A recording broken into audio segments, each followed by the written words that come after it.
Good morning, ladies and gentlemen. I would like to thank particularly geneticist Stephen Oppenheimer and Premananda Priyadarshi for suggesting this approach. I'll begin by saying that the Aryan debate exists no more. Please look at the second part of the 200-year question, because there are 2 points we have to worry about. First, why should we know these things? First, especially to young people, I will tell you, you have been totally misled, as I was misled for several decades, probably centuries, at least as long as I can remember, that our origin, both as humans and the origins of our civilization, goes back to Central Asia and Europe. What science tells us today is the exact opposite of that. So the first part of my observation is that what these supposedly linguistics and literary studies have been telling us makes us and our languages and culture move in one direction, and what science tells us makes it move in the opposite direction, from India outwards, not outwards to India. So origin and spread of Indian civilization, 60,000 to 3,000 before the Common Era. That's the title of my talk. So let me begin by looking at what is the Aryan debate. I will call it the non-debate. There is no debate anymore. Okay? People will keep talking about it because they have been doing it for years, and you cannot teach an old dog new tricks. They have to keep saying things that they were doing. The Aryan myth doesn't need a debate anymore. What the Aryan myth needs today is a burial. People will not let it go simply because there are too many people involved, with the interested parties involved in that. Arya in Sanskrit is an adjective. It does not refer to a people. Mahakula kulinarya sabhya sajjana sadhavaha. This is what Amarkosha says, which is the authoritative thing. And contrary to what you people and I have been told for decades, the Arya concept was not very important in the Vedic literature. It is simply a polite form of address. In the Vedic literature, the Rig Veda, when I say Vedic literature, to me Rig Veda is the most foundational work and the most important. There are 10 books and more than 10,000 mantras. The word Arya appears exactly 38 times. If you pick up Hitler's Mein Kampf, you may see the word Arya 38 times in a single page. So it's a European obsession and not an Indian obsession. Okay, please understand. It's neither a race. Race is not a scientific concept anymore. For example, if I take the genome of some person and give it to somebody and find out whether he's an Aryan or Dravidian or somebody, no scientist can tell you. Science cannot tell you that. Okay? It is not a language. It is not a nation. And I will suggest some modifications to the way we look at the people of India. So new developments in history, what I will tell you is after 2 centuries, methods based on linguistics are giving way to science. What was done, because they discovered similarities between Indian and European languages, they took those similarities and tried to find out where the movement was. And because they were in Europe and they were European scholars, they said the movement came from Europe to India. What I have done is to reverse this. Now we have the science, genetics, fossil evidence, and also evidence of animals and all those kinds of things, which allows us to trace the movement of people. So once we have the movement of people, we can say the languages also went in the same direction. Since the Pilgrim Fathers in England went from England to America, it's very easy to explain why English came to America. Americans speak English, because the same is true of Australia.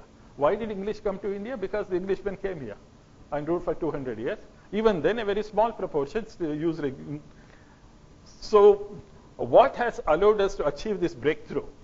Again, I have to thank Stephen Oppenheimer of Oxford for bringing it to my attention. Were 2 major discoveries in natural history. One natural and the other relating to humans. This has allowed us to push the origins of human civilization, of Indian civilization in particular, by more than 50,000 years. If you look at the standard textbooks, they will tell you Rig Veda 1200 years, 1200 BC or something like that.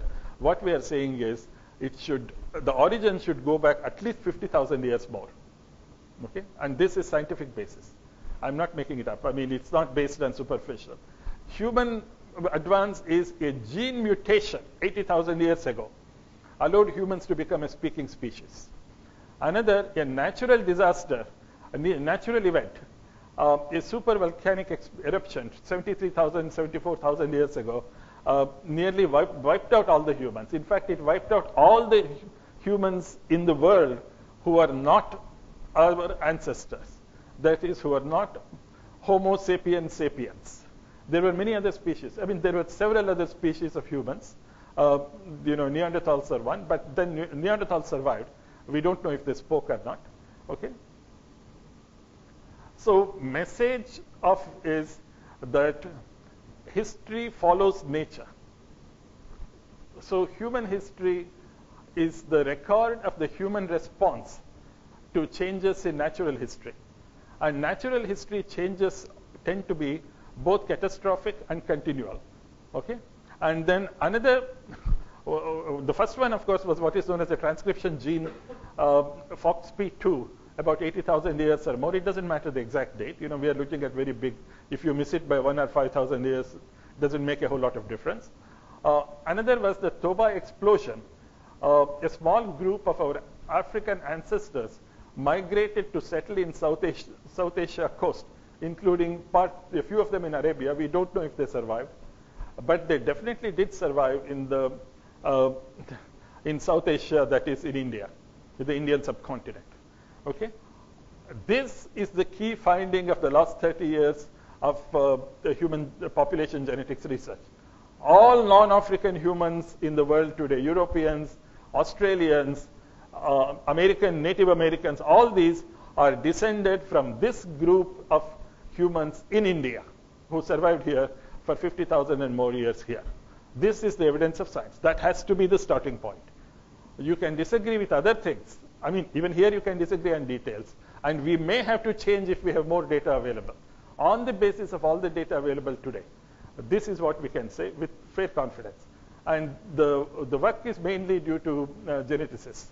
So first, I will spend about 5 minutes pointing out how we happen to get into this mess of this false history being taught about Aryans, Dravidians, and all that. So one, of course, after William Jones so supposedly discovered Sanskrit in 1786, please understand the relationship or the similarities between Indian and European languages were known at least 200 years before William Jones. It was known to Steve Thompson, who was another, Filippo Sassetti. These people had noted the same thing. They were in Goa as traders and priests. Okay, the Aryan myth and the Aryan invasion, both have been demolished by science. But the search for the ancestor of Sanskrit, Greek, and so on, it remains a challenge. That is the real 200-year-old question. Two things. One, of course, German nationalism, and another was the British colonial interest to create an Indian elite that would identify with the British masters. So they gave the Indian subjects an identity, saying that you belong to the same branch that we do. We are the same long separated brothers. Okay?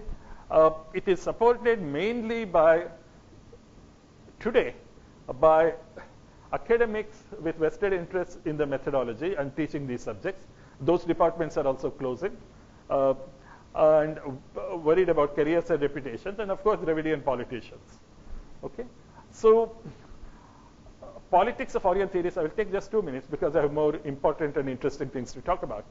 But I want people to have a very clear idea that this was purely a political creation. Some of them believed it. That doesn't make it any different. A lot of people believe in the flat earth also. That doesn't make the earth flat. German nationalism and British imperial interest. Okay, German nationalism is not relevant here. In Europe, Arya is a dirty word, unfortunately, like swastika. We had nothing to do with it, but it happened. Okay, German nationalism is not pertinent to what we are talking about. So let us look at a very interesting statement. I wrote this part of a press statement in England some time back, which came on the BBC. The Aryan invasion theory gave a historical precedent to justify the role and status of the British Raj, who could argue that they were transforming India for the better in the same way that the Aryans had done thousands of years earlier. So the British were a new and improved brand of Aryans, of the Vedic people, who were here to improve, to civilize India. And this was, this was stated by British Prime Minister Stanley Baldwin in the Parliament, that's the House of Commons, in 1929. Now, after ages, the two branches of the great Aryan ancestry have again been brought together by Providence.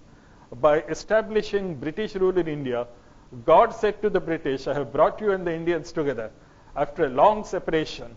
It is your duty to raise them to their own level as quickly as possible, brothers as you are. So the older brother must lift the younger brother.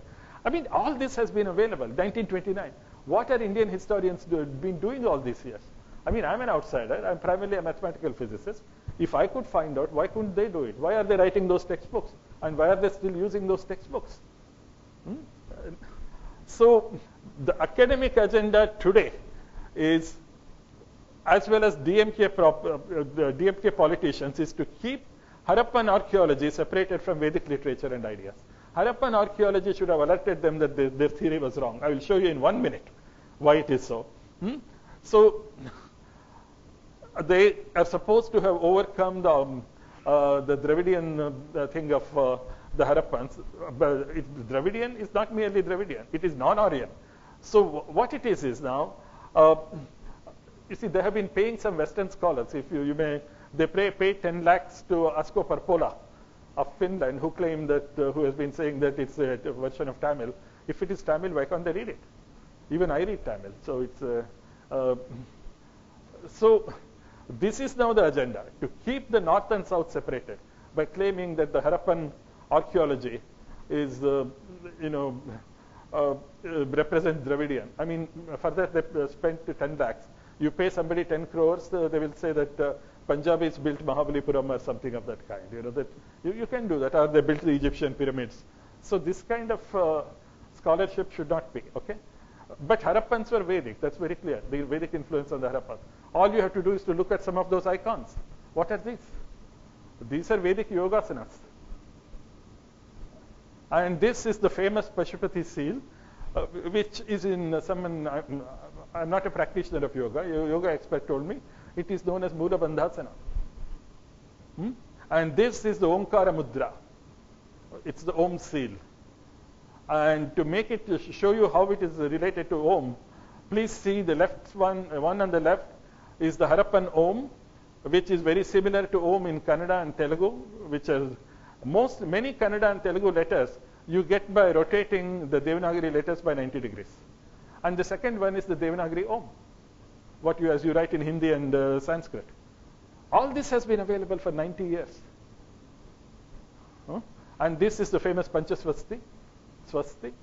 And the Jha's reading gives you Panchaswasti Adma or Panchaswasti Vidma. Vidma means knower, Adma means nourished.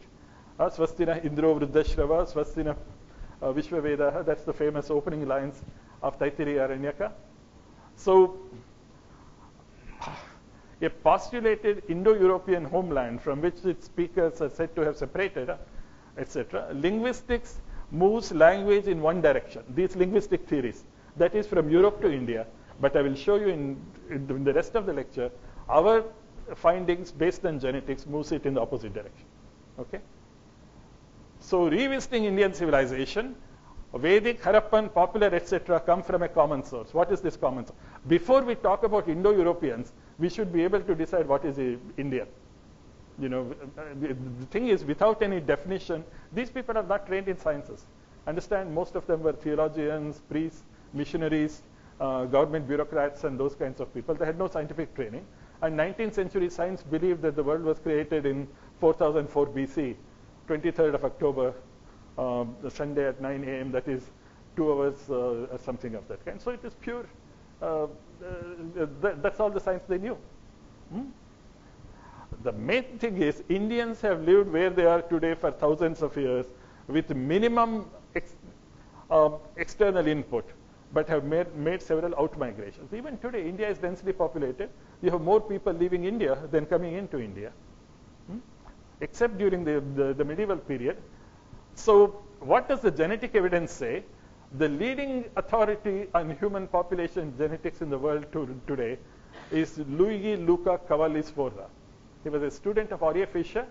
Another famous student of Arya Fisher was our own C.R. Rao, the great statistician, who happened to be my teacher at Indiana when I was there. We didn't discuss genetics, but the basics, once you understand the mathematics, is the same. The M17 genetic marker shows the greatest diversity in South Asia, that is here. That means it's the oldest here. Okay, all non-Africans in the world today are descended from. Okay, on summary of evidence, here is what Cavalli-Sforza says: Indian tribal and caste populations derive from the same genetic heritage of Pleistocene southern and western Asians and have received limited gene from external sources. That means 50,000 years before present. Data now available shows our African ancestors first settled in coastal regions. If they came along the coast, they must have settled in coastal regions. So from there, they moved to the interior. So there was no invasion from the north, but a spreading out, and that was determined by climate. Okay? So with this background, there is no need to refute at every stage this Aryan myth and any kind of these things. Let us now start with a clean slate. So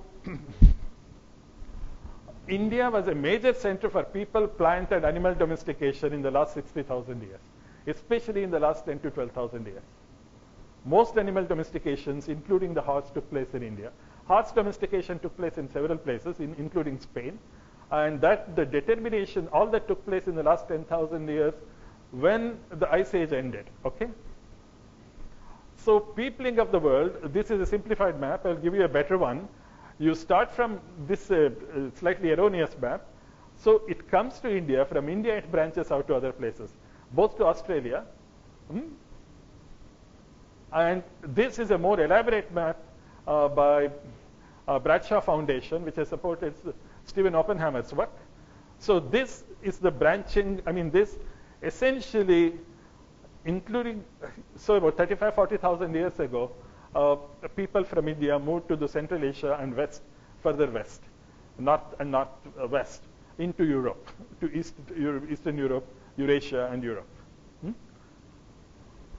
So two drivers of human movements. One was spoken language 80,000 years before present. It doesn't matter if it was 80, 75, 90 or something. Okay, it happened before the Toba explosion of 74,000 before present, 74,000 years ago. Toba explosion was the greatest volcanic explosion in history. So I have some recreations. Obviously, no cameras were around at the time, and if there were, they wouldn't have survived. Okay, so but anyway, this is sufficiently dramatic. To give you an idea how great it was, just look at the comparative study. Most of you heard about Krakatoa. This was hundreds of times more powerful. St. Helens, most recent famous explosion, was Unit 1. This was 2,800. Now they're saying 3,200. So you can imagine the magnitude of the damage it could have done. So comparison, Tambora 1815, because it's in recorded history, caused global climate anomalies and vegetation loss, a long volcanic winter, and then it became known as the year without summer in North America and Europe. Crops failed and livestock died. Okay, Toba explosion was about 1,000 times more. 6 to 10 year volcanic winter in India, followed by 6,000 to 10,000 year freeze. Okay, all pre-Toba human populations wiped out. Most of them could not speak. A small group from Africa settled in India. We are all descendants of that group. Okay, all non-African humans descended from this group, dating to about 50,000 years before present, maybe 60,000 years. We don't know exactly. Fossil, they have not been reconciled yet. Evidence in India: archaeologists discovered buried layers of Toba ash in Narmada Valley, not far from here. At Bori and Morgaon sites near Pune, southern Andhra Pradesh, far away as Thar Desert. Toba was 2 orders of magnitude, that means 100 times more destructive than Tambora. Ash layer around 15 centimeters, that is 6 inches. Okay, all human and related humanoid species were eliminated. India was totally depopulated. People lived in India Paleolithic people lived in India 200,000 years ago, but none of them exist anymore. So this is what the scenario ash dispersal looks like. Here is one more ash dispersal. See how expensive it is. Recently, there are some who dispute it could do any damage, but we know how much damage Tambora did. So something that is 100 times that great would do a lot more damage. Okay. Only a few Africans survived. Okay. And what did Toba do? It wiped out as much as 99% of the global human population, reducing the population from a possible 60 million to less than 10,000. All human species, except etc. Of these, about 1,000 or so made it to India along the Arabian coast. Please understand what it means. India is the source of all non-Africans in the world today, but only 1,000 people existed in all of India. Why only 1,000 people? Not only that, they lived in such small numbers for the next 10,000 years during the post-Toba freeze. Why? In a very small area, so there was a single language sufficient for them.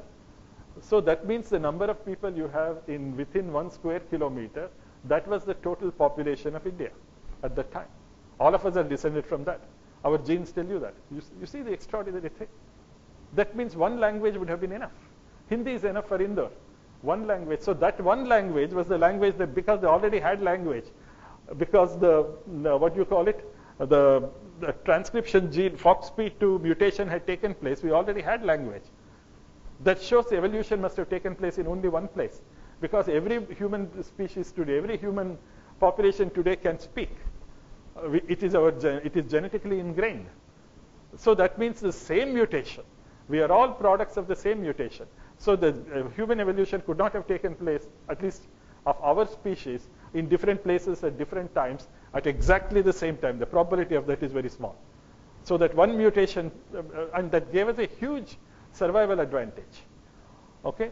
So of these, 1,000 are our ancestors. So etc. 80,000 BP Eurasia, and many that migrated earlier did not survive. Only Neanderthals survived until about 25,000 years ago. There are minor differences. The Neanderthals might have been able to speak. They might have interbred with humans. That is still disputed. But they have not survived. There were no Neanderthals in India. At least no traces have been found. If any fossils are found, then we will have to change our opinion.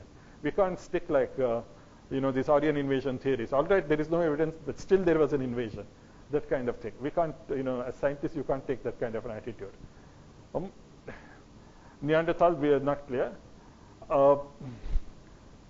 So this I already mentioned, and the world entered a 10,000 year or longer ice age, and then a dramatic warming began about 52,000 years ago.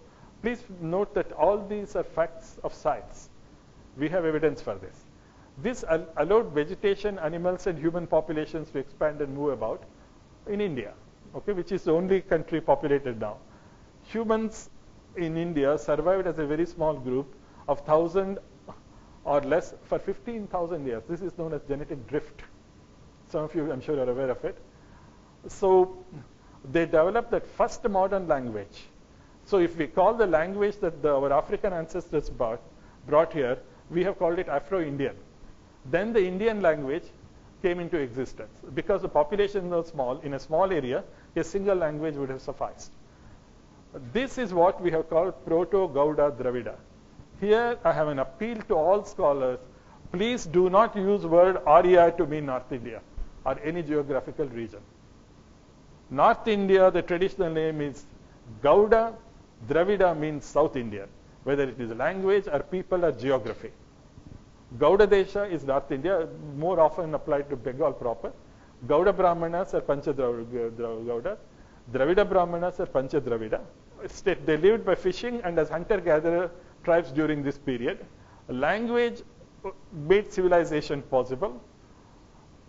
So now we are in South Asia, that is the Indian subcontinent. We already saw that 99% of the humans, the important effect of Toba is only speaking humans survived. Other human populations, humanoid populations disappeared. So as the freeze began to thaw, the population and territory both expanded. That means they lived as, and animal populations also increased due to improved climate. A combination of overexploitation and faunal extinction forced them to move north in search of better hunting ground. This happened about 45,000 years ago. Okay? The first wave after that was about 45,000 years before present. Small groups moved into Eurasia and Europe, taking the northern route. That is the Khyber-Bolan passes to Central Asia, Eastern Europe, Western Europe, and all that. They took also the language. This language that had evolved, maybe more than one, this was the first Proto-Indo-European. Not 5,000 years old, 45,000 years old. We have no idea what that language was like. No matter what the claim. But you see the orders of magnitude. You see the time scale involved are 1,000, 10,000 years, 20,000 years, 30,000 years, etc. 10 times more than what linguists have been telling us. This was the first Proto-Indo-European. No traces of it survive. But we do have some interesting things. You have art remains in Bhimbetka, not far from here, near Bhopal. And you have art remains of the same people when they went to France and created similar art in France. Whether it can give some glimpse into their language, I don't know. Okay? We have no trace of they had lab. All we know is they had language, which they took with them, because they had language before they came here. This was the first Indo-European, or more properly, Afro-Indo-European brought into India by their ancestors and their offshoot that moved into Europe. That does not explain the similarity between Indian and European languages. I'll get to that next. Okay. Here is something very important and radical. We must recognize that North Indian languages, which we call Gauda family, and the South Indian languages, which we call Dravida family, are more intimately related than Indian and European languages. There, the vocabularies are somewhat similar. Here, the words are pretty much the same. I come from the South. You know, I speak Kannada at home. I have a smattering of Tamil and Telugu also. The vocabularies are very similar. Hindi vocabulary is not very different from Kannada vocabulary. The grammars of South Indian languages are very similar. You can take a good sentence in Kannada and translate it into Hindi, it becomes a good sentence. That is not possible with European languages. The grammars are different. Okay? And then the next major movement was around 10,000 years ago when the Ice Age ended. Okay, in that means for 30,000 years, from the time of the Proto-Indo-European, the languages in India continued evolving. And that was the period in which Sanskrit and Vedic were created. Please note that these are not natural languages, but that's why it is called Samskrita. Okay, two important developments. One, agriculture made much larger populations possible, and many areas that were uninhabitable became habitable. Okay, so domestication. Pigs were domesticated in India. Cattle, sheep, and horse also was probably domesticated in India. And consolidation of languages by fusion. Vedic Sanskrit was created by a fusion of Gauda and Dravida languages. The great perfection of Sanskrit language and grammar is because of this very great care taken as you create a branch of mathematics. Consolidation, Samskrita means compiled or constructed. Okay? The population of India expanded several regional languages, and then we call them Gauda northern languages and Dravida languages. Arya should never be applied to a language because it represents neither language, nor geography, nor people. The sages created a composite language by combining elements from all existing languages. It's a fusion. Okay? So this is the reason why South and North Indian languages share many of their grammatical features and vocabulary. So the second wave of Indo-Europeans was towards the end and after the Ice Age ended. And they took with them the languages by then were close to Sanskrit. That is the reason you find Sanskritic elements in Greek, Latin, and all those languages. So impact of the second wave is perceptible. We find the influence of the second wave out of India in animals. of Indian origin, including parasites like mice. Mice also, being a parasite, moved with agriculture. And the European mice, the genetics tells you, is a descendant of the Indian mouse. So it's an interesting piece of evidence. And of course, you find it in mythology, which is more nebulous, but in vocabulary of European languages. One of the more interesting, when some Russian friends came there, I pointed out that the word vodka comes from the Sanskrit udaka, and both mean the same thing. It means it's water. Okay. So let me summarize what we have seen so far. Toba in 73 kbp, Toba destroys humans and vegetation in South Asia, giving rise to a 6,000 year volcanic winter. Groups of Africans settle in South Asia and along the Arabian coast. This raises an interesting point. The Arabian coast, a small group, founder group, might have prospered, giving rise to languages like Babylonian, the Semitic languages, which are quite different from Indian languages. But we haven't made a comparative study of the roots. And then there was the cold period from 65 to 52,000 years ago. The population and habitation increased. Migration east to East Asia, Australia. There is another story to be told about the East Asia. Because what happened, people moving to Europe and Eurasia, which gave rise to Indo-Europeans, similarly in East Asia and all that. Not the more recent one. Now, of course, when you go to East Asia, Indonesia, Cambodia and all that, it's practically, it's like being in India. Okay? And then first Indo-Europeans around 45,000 years ago migrated in groups north and west in search of better hunting. Ice Age ends, second wave of Indo-Europeans take animals, agriculture, and also Sanskrit and related languages into Central Asia and Europe. So what happened, this we have already seen. So the people spread as determined by science. So this is the spread of people according to science. Okay. Two questions we have to answer. Why was India so pivotal? One, of course, fortune, blessings of nature. Somehow they managed to survive because it's a tropical area. I think the freeze didn't kill people the way it killed in other places. But geographically, land and sea routes, both east, west, and north, south, are accessible from India. That has made India always a very important thing. And because of its long coastline, India has been a maritime nation. The climate is subtropical. It can support both tropical and temperate flora and fauna. If you come to a place like Bangalore, you will find alpine varieties like pines and all that being able to grow. Or go to Nilgiris. Okay? Though a subcontinent, it has a long coastline and a long-standing maritime tradition. It has fertile soil and abundant rainfall. So summary of methodology, I would say from now on what we should do. Linguists have tried to explain Indo-European family by migration based on language theories. Here the process is reversed. Science is used to account for movements of people and languages in response to natural events. Details can change, but no linguistic theory can violate this scientific framework. Unless a new framework is built based on data that is more reliable and more extensive. On the basis of existing data, almost to the day, this is the framework in which it has to go. Conclusion, I would say that Sanskrit has influenced both Indian and Eurasian languages. Indian languages can hardly exist without Sanskrit. So there must have been a very ancient Gauda Dravida language family from which Vedic and Sanskrit evolved or were created. They did not evolve naturally. Indo-Europeans moved in two major waves. So this one. Final word, this is the current picture of civilization according to science. A gene mutation 80,000 years ago and a supervolcano 73,000 years ago created condition for civilization to evolve.